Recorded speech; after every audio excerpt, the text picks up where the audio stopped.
곧 예배가 시작됩니다. 온라인으로 하나님께 드리는 예배에 정성을 다해 임해 주시기 바랍니다. 온 가족이 함께 모여 거룩하게 예배를 드립니다. 부모가 아이들의 훌륭한 영적 교사 역할을 하시길 바랍니다. 단정한 복장으로 예배를 드립니다. 성경책을 지참합니다. 예배 10분 전부터 예배 준비를 완료하고 기도합니다. 올바른 자세로 모든 순서에 정성을 다해 참여합니다. 핸드폰보다는 TV나 컴퓨터 모니터로 예배를 드립니다. 예배에 집중하여 하나님의 은혜를 기대합니다. 헌금은 정성껏 준비해서 우편으로 보내시거나 직접 교회 사무실 헌금함에 봉헌합니다.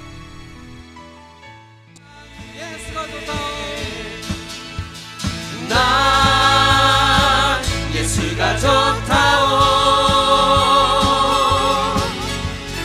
나 예수가 좋다오. 주를 사랑한다고 베드로 고백처럼 나 예수를 사랑한다오.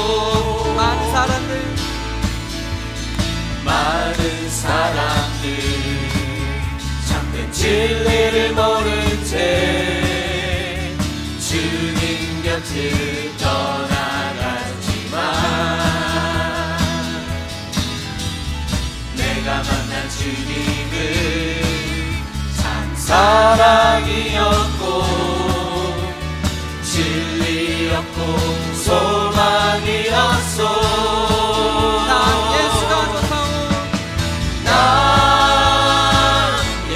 좋다오.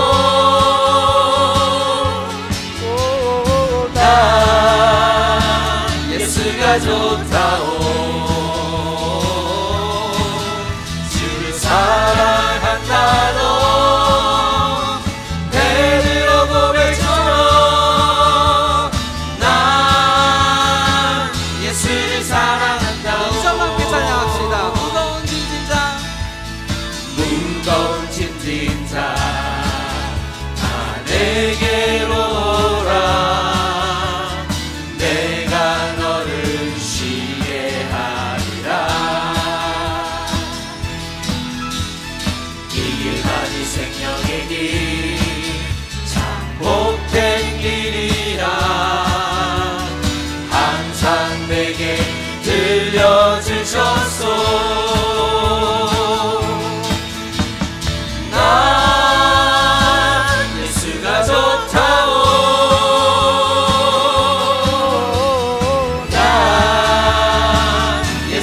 좋다오. 주를 사랑한다고 베드로 고백처럼 나 예수를 사랑한다고. 난 예수가 좋다오. 난 예수가 좋다오.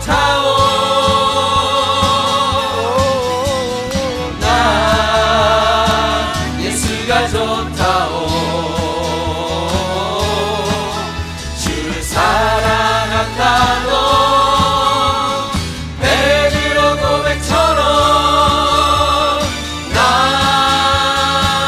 예수를 사랑한다오.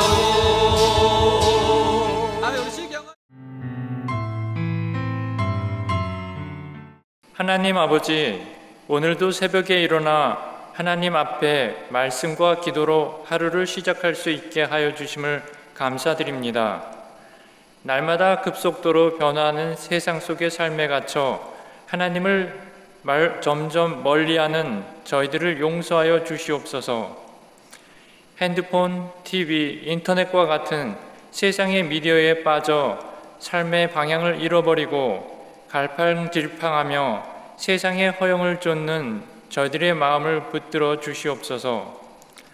소금의 맛을 잃어가며 세상의 어두운 그늘에 빛을 잃어가는 저희들의 영혼을 붙들어 주시옵소서.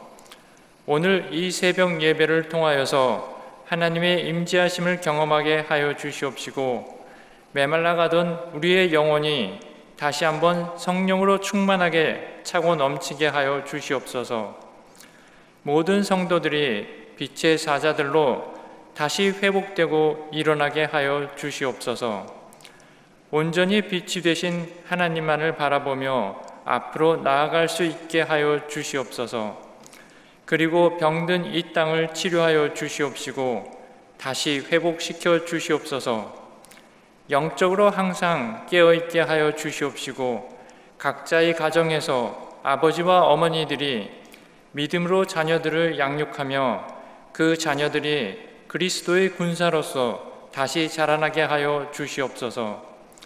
보이지 않는 곳에서 열심히 수고하시는 목회자님들과 말씀을 전해주시는 노희균 목사님께도 성령 충만함으로써 채워주시옵시고 말씀을 받는 우리들 또한 하나님께서 주시는 말씀과 믿음으로 오늘 하루를 이겨나갈 수 있도록 도와주시옵소서. 예수님의 이름으로 간절히 기도드립니다.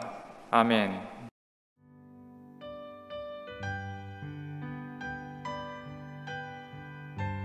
오늘 우리에게 주시는 하나님의 말씀은 출애굽기 30장 1절부터 16절입니다. 함께 봉독하시겠습니다. 너는 분향할 제단을 만들지니 곧 조각목으로 만들되 길이가 1규빗 너비가 1규빗으로 네모가 반듯하게 하고 높이는 2규빗으로 하며 그 뿔을 그것과 이어지게 하고 제단 상면과 전후 좌우면과 뿔을 순금으로 싸고 주위에 금태를 둘을 찌며 금태 아래 양쪽에 금고리 둘을 만들되 곧 그 양쪽에 만들지니 이는 제단을 매는 채를 꿰을 곳이며 그 채를 조각목으로 만들고 금으로 싸고 그 제단을 증거궤 위 속죄소 맞은편 곧 증거궤 앞에 있는 휘장 밖에 두라. 그 속죄소는 내가 너와 만날 곳이며 아론이 아침마다 그 위에 향기로운 향을 사르되 등불을 손질할 때에 살을 찌며 또 저녁 때 등불을 켤 때에 살을 찌니 이 향은 너희가 대대로 여호와 앞에 끊지 못할지며 너희는 그 위에 다른 향을 사르지 말며 번제나 소제를 드리지 말며 전제에 술을 붓지 말며 아론이 1년에 한 번씩 이 향단 불을 위하여 속죄하되 속죄제의 피로 1년에 한 번씩 대대로 속죄할지니라.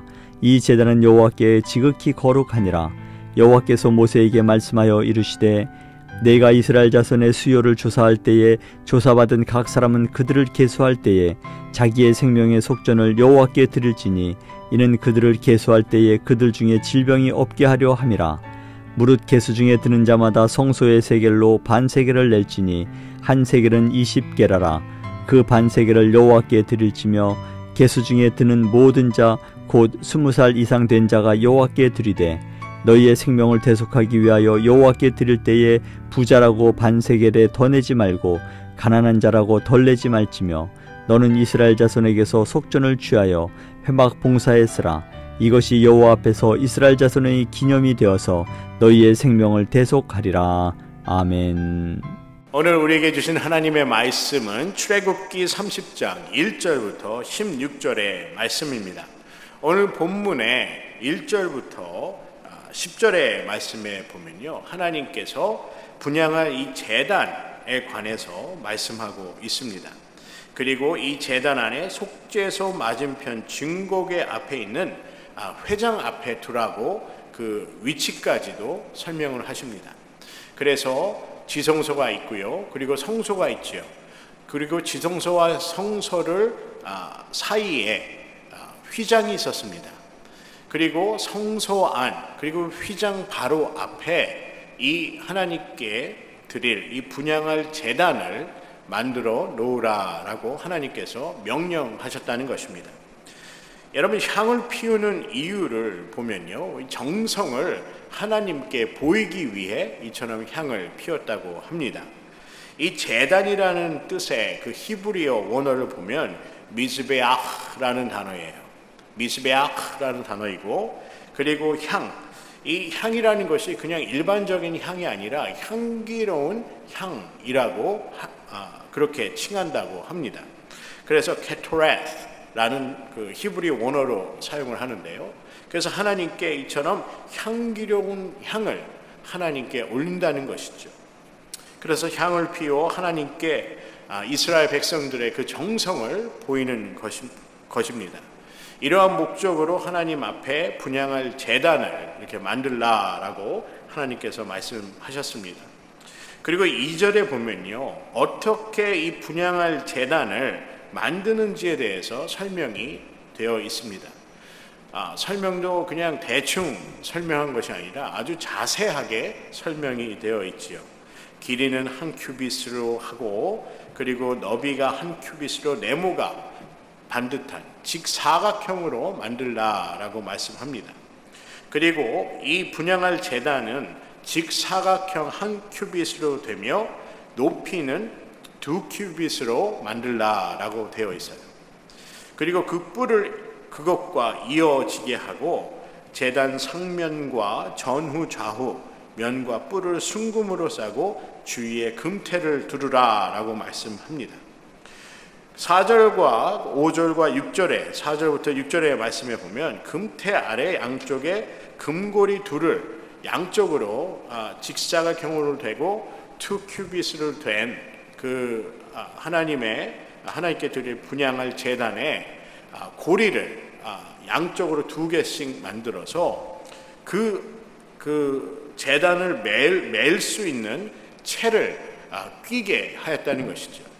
그래서 저희가 이걸 한번 입체적으로 본다 하면요, 직사각형으로 만들고 그리고 일정한 정확한 크기로 1 규빗으로 사면을 직사각형으로 만들고 높이를 2 규빗으로 하고 양쪽에 2개, 4개의 그 고리를 달게 하여서 금고리 둘을 2개씩 만들게 되어서 이 매는 채를 꿰서 이렇게 들 수 있도록 하였다는 것입니다. 5절의 말씀에 보면 그 채를 조각목으로 만들고 금으로 싸고 라고 되어 있죠. 금으로 이렇게 도금을 하게 되었다는 것입니다. 그리고 6절의 말씀에 보면 그 제단을 증거궤 위 속죄소 맞은편 곧 증거궤 앞에 있는 휘장 밖에 두라. 그 속죄소는 내가 너와 만날 곳이며 라고 말씀합니다. 여기 보면 속죄소라는 단어가 있지요. 바로 증거궤, 우리가 잘 아는 법궤입니다. 하나님의 언약궤죠. 언약궤의 덮개를 바로 이 속죄소라고 한다는 것이죠. 그래서 6절의 말씀에 보면 그 제단을 증거궤 위 속죄소 맞은편 곧 증거궤 앞에 있는 휘장 밖에 두라라고 말씀하신 것은 아까도 말씀드린 것처럼 하나님께 드릴 이 분향할 제단을 휘장 바로 앞에 지성소가 있고요. 그리고 휘장이 있고 성소가 있으면 이 성소와 지성소 사이에 휘장 바로 앞부분 성소에 이 분향할 제단을 놓으라라고 말씀하셨다는 것입니다.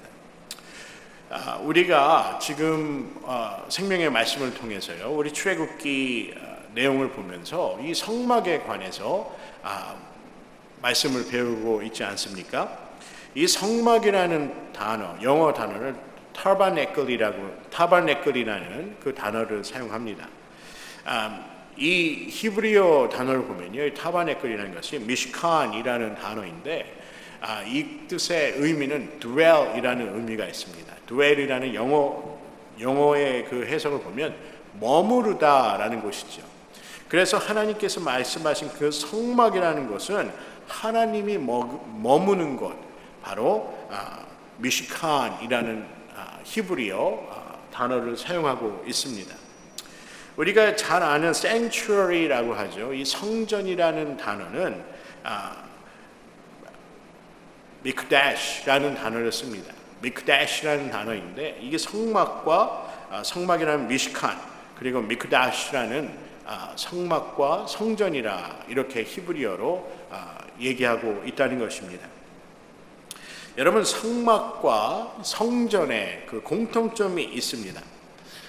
첫 번째 공통점을 우리가 보게 되면요, 하나님을 향하여 제사, 바로 예배를 드리는 곳이었고요, 하나님의 영이 머무는 구별된 공간이었다는 것입니다. 이 성전, 미크다시라는 그 단어와 미시칸이라는 하나님의 그 성막이라는 단어를 보게 되면 이러한 공통점이 있었다는 거예요. 그래서 첫 번째로는 하나님께 예배 드리는 곳, 하나님께 제사 드리는 곳이었고, 그리고 두 번째는 하나님이 머무는 곳, 하나님의 영이 임재한 곳이 바로 이 성막과 성전이라 할 수 있다는 것입니다. 그리고 가장 중요한 사실은요, 하나님께서 이처럼 성막과 성전을 세우게 하신 그 목적은 하나님이 우리를 만나기 위해 예비한 장소라는 것입니다. 이처럼 성전과 성막은 세 가지 목적을 갖고 하나님께서 세우라라고 말씀하셨다는 것이지요.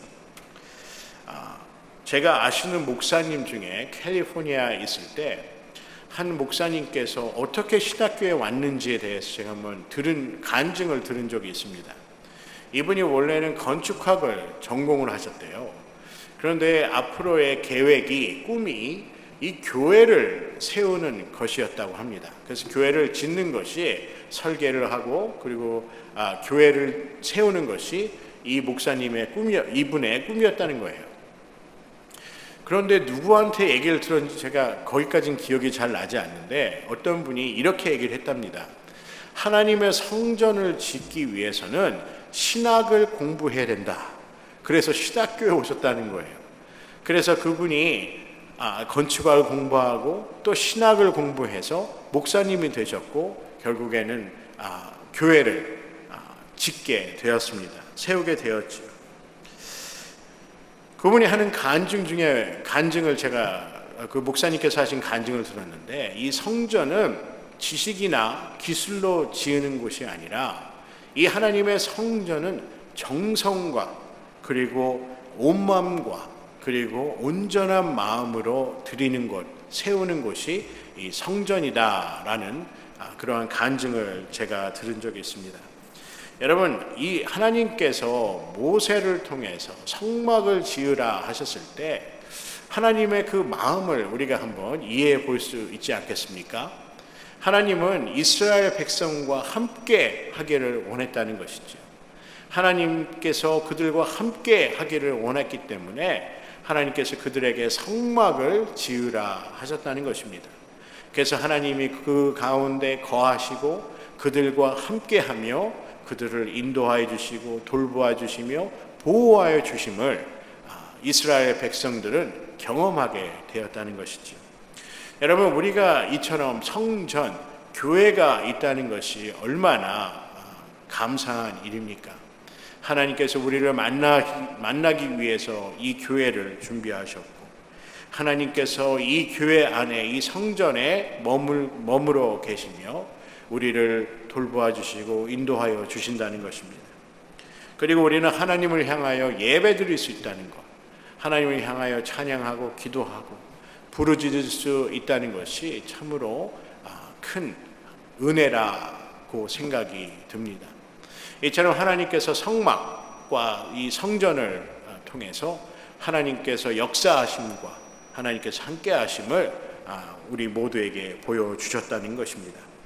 오늘 7절 말씀에 보면요, 아론이 아침마다 그 위에 향기로운 향을 사르되 등불을 손질할 때에 살을 찌며 또 저녁 때 등불을 켤 때에 살을 찌니 이 향은 너희가 대대로 여호와 앞에 끊지 못할지며 라고 말씀하고 있습니다. 아론이 아침마다 그 위에 향기로운 향을 사르고 그리고 저녁 때 등불을 켤 때 이러한 명령을 하나님께서 하셨다는 것이죠. 여러분, 이처럼 향은 계속해서 피우게 하였다는 것입니다. 저는 오늘 7절과 8절의 말씀을 보면서 우리는 아침과 저녁으로 하나님을 경외하고 있는지에 대해서 제 스스로에게 한번 물어보았습니다. 우리가 입으로는 그리고 입술로는 하나님을 사랑하고 하나님을 경외한다 하지만 우리가 아침과 밤이 될 때까지 우리가 진정으로 하나님을 경외하고 하나님을 섬기고 있는지 우리 스스로에게 한번 물어보았으면 좋겠습니다. 그리고 10절의 말씀을 보면요, 아론이 1년에 한 번씩 이 향단불을 위하여 속죄하되 속죄죄의 피로 1년에 한 번씩 대대로 속죄할지니라 라고 말씀하고 있습니다. 여러분, 이 제단은 여호와께 지극히 거룩하다라고 말씀하죠. 그래서 아론이 1년에 한 번씩 하나님 앞에 이 속죄를 이스라엘 백성들을 대신하여 드리게 되었다는 것입니다.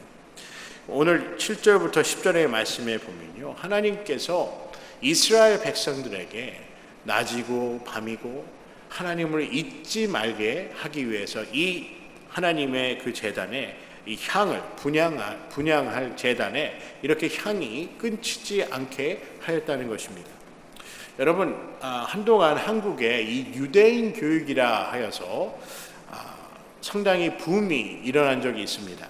이 토론식 교육, 논리적 교육, 반복적 교육, 뭐 이런 교육을 통해서 창의성이 생겨나고 또 학생들의 두뇌가 발달되어서 유대인들처럼 이렇게 특출나고 그리고 성공할 수 있다는 그러한 유대인의 교육이 한국에서 한때 붐이 일어난 적이 있습니다. 그런데 사실 유대인의 교육에 이런 뭐 토론이다, 논리적이다, 뭐 반복 교육이다 이런 걸 다 떠나서요, 유대인들이 가리키는, 자녀들에게 가리키는 그 유대인의 교육의 파운데이션은 다른 것이 아닙니다. 하나님을 기억하며 하나님의 말씀을 청종하라는 것입니다.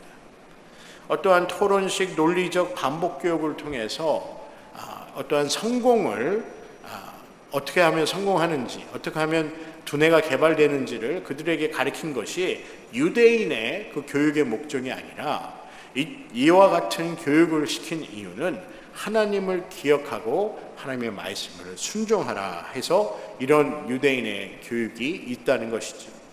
그래서 유대인의 교육을 보면요, 우리가 얘기하는 토라, 이 모세의 오경을 가리키고 거의 외울 정도로 이 토라를, 하나님의 그 모세의 오경을 가리킵니다. 그리고 여러분도 잘 아시는 이 탈무드라는 그 책이 있죠. 미시나라고 하는데 구전이라고 그러죠. 이분은 내려온 율법서를 그들이 배우게 합니다. 그리고 거기에 게마라라는 그 랍비들이 그 논쟁하고 논리적으로 성경의 그 율법을 해석한 그 글이 합쳐져서 탈무드라고 합니다. 그래서 유대인들의 교육을 보면 이 모세 오경의 토라, 율법과 그리고 탈무드를 가리킨다는 것이죠. 여러분, 그들이 토라를 가리키고 모세 오경의 율법을 가리키고 탈무드를 공부하게 하게 하는 이유가 무엇이겠습니까? 바로 하나님을 경외하고 하나님의 말씀을 따라 순종하며 살라는 것입니다. 여러분, 우리 삶에 하나님께서 함께 하심이 축복인 줄 믿습니다. 우리가 삶을 살면서 가장 축복된 삶은 바로 하나님을 경외하는 것인 줄 믿습니다. 이처럼 유대인들의 교육을 통해서 2%밖에 안 되는, 전 세계의 미국 인구가 2%밖에 안 된다고 해요. 유대인의 인구가요. 근데 그 중에 아이비리그에 지금 재학 중인 유대인의 숫자가 30%라고 합니다. 그리고 노벨상을 수상한 유대인의 그 퍼센티지를 보니까 23% 정도 된다고 합니다. 이 전 세계 2%밖에 안 되는 그 인구가 이처럼 아이비리그 칼리지나 노벨상을 받는 영광을 누리고 있다는 것이죠. 이처럼 하나님을 섬기고 하나님을 경외할 때 하나님께서 축복하여 주시고 하나님께서 항상 인도하여 주시는 줄 믿습니다. 오늘 11절부터 16절의 말씀에 보면은 생명의 속전이라고 얘기를 합니다. 이것이 무엇이냐면요, 이스라엘 백성들 중에 남성으로서 20세 이상이 된 그 이스라엘 자손의 그 수요를 계수하여서 그들이 반세계를 의무적으로 하나님의 성소를 위해 드리게 되었다는 것입니다.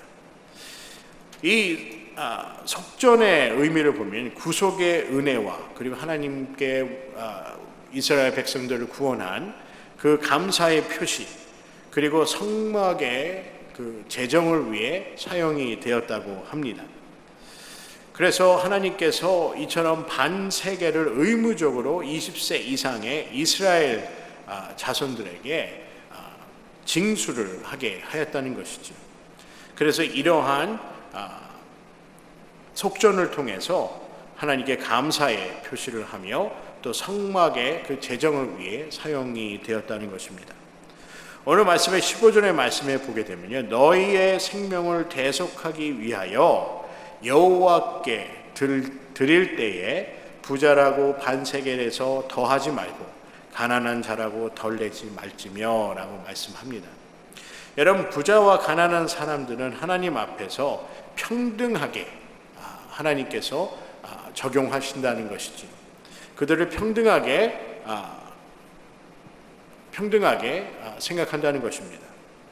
또한 그들이 이처럼 하나님께서 평등하게 그들을 대하는 것처럼 그들 또한 평등하게 하나님께서 주신 그 규례와 율법을, 그 책무를 다 이행하여야 한다는 것입니다. 부자라고 그 규례를 행하지 않고 가난한 사람이라고 또 그 규례를 행하지 않는 것이 아니라 부자나 가난한 자나 하나님께서 주신 그 율법을 평등하게 균등하게 행하고 지켜야 한다는 것입니다. 그래서 이 속전은요, 이처럼 속전의 그 의미는 하나님께서 우리를 향한 평등한 하나님의 사랑과 또 우리에게 평등하게 하나님을 섬길 수 있는 그 기회를 허락하여 준다는 것입니다. 또한 16절 말씀에 보면 이 속전을 통해서 회막의 그 봉사를 할 수 있도록 하였다고 성경은 말씀하고 있습니다. 여러분, 오늘 출애굽기 말씀이 조금 이 단어 같은 것이 상당히 좀 익숙하지 않아서 어렵게 들리실 수 있을지도 모릅니다. 저도 이 단어를 발음하는 게 좀 쉽지는 않은데요. 오늘 이 전체의 말씀, 출애굽기 30장부터 1절부터 16절의 말씀을 제가 묵상하면서 한 가지 깨달은 것이 있습니다. 우리 삶의 모든 것이 하나님과 연관이 있다는 것이죠. 우리가 사는 우리 크리스천으로 사는 모든 것이, 우리의 삶의 모든 것이 하나님과 연결되어 있다는 것입니다. 우리가 예배를 드리고 하나님께, 오늘 말씀의 속전, 이 반세계를 하나님께 드리지요. 우리가 하나님께 헌금을 하고, 우리가 이웃을 섬기고 교회를 섬기고 우리가 전도하고 선교하는 이 모든 것이 하나님과 연결되어 있다는 것입니다. 오늘 말씀의 그 성막, 그리고 그 속전, 그리고 분향할 제단, 지성소, 성소, 성막, 이 모든 것이 다 하나님과 이스라엘 백성이 다 연결이, 그리고 연관이 있었다는 것입니다. 여러분, 우리의 삶을, 오늘 말씀에 비추어 우리의 삶을 한번 보았으면 좋겠습니다. 여러분, 어느 것 하나 하나님과 연결되지 않은 것이 없습니다. 우리의 삶의 조그마한 것까지도 다 하나님과, 그리고 하나님과 연결되어 있고 연관되어 있다는 것입니다. 여러분, 우리의 삶이라는 것이 무엇이죠? Life라는 것이 무엇입니까? 하나님 없이는 주어질 수 없는 것입니다. 여러분, 삶의 여정이라는 것이 무엇이죠? 하나님의 인도하심 없이는 갈 수 없는 것이 바로 여정입니다. 삶의 여정이라는 것이죠. 여러분, 우리의 삶의 모든 것이 하나님 안에 있다는 것을, 그리고 우리의 삶의 모든 것이 하나님과 연관되어 있고 연결되어 있다는 것이 참으로 감사한 우리의 신앙 고백이라고 믿습니다. 여러분 얼마나 행복합니까? 우리의 삶의 모든 것이 하나님과 연결되어 있고 하나님과 연관되어 있다는 것이 참으로 감사한 일이라 생각이 듭니다. 여러분 우리가 매일의 삶을 살아가면서 우리가 이러한 믿음을 갖고 나아갔으면 좋겠습니다. 나의 모든 것, 나의 모든 삶의 모든 것이 하나님께 달려있다는 거예요. 나의 삶의 모든 것이 하나님과 연관이 있으며 나의 삶의 모든 것이 하나님과 연결되어 있다는 것이 얼마나 참으로 큰 축복이고 우리에게 참으로 큰 용기를 주는 줄 믿습니다. 우리가 삶을 살아갈 때 이러한 믿음을 갖고 나의 모든 것이 하나님께 전적으로 달려 있으며 나의 삶의 모든 것이 하나님과 연결되어 있음을 감사하는 그러한 삶이 되기를, 신앙의 여정이 되기를 주님의 이름으로 간절히 소원합니다.